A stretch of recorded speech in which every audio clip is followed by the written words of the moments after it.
Сначала ночью.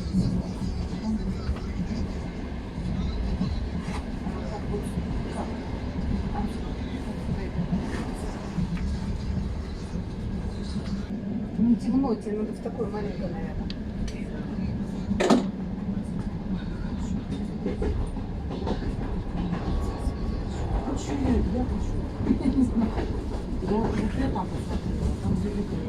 Йог. Йог. У нас еще дорога, мы еще...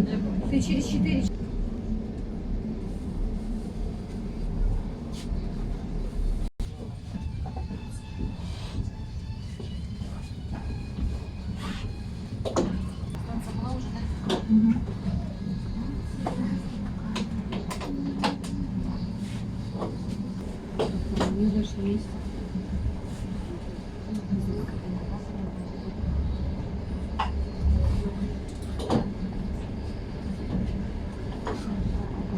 Давайте мы хоть чай купим.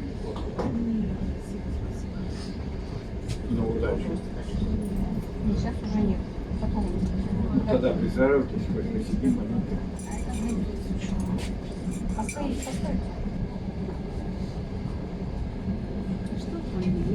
Продавцы.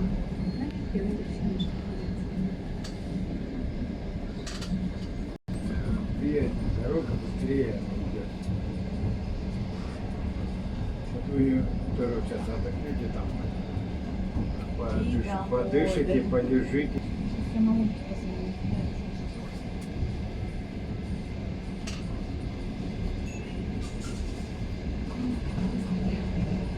Ну, прям многие здесь, Пройдемте, присядем. Никто не наш свой.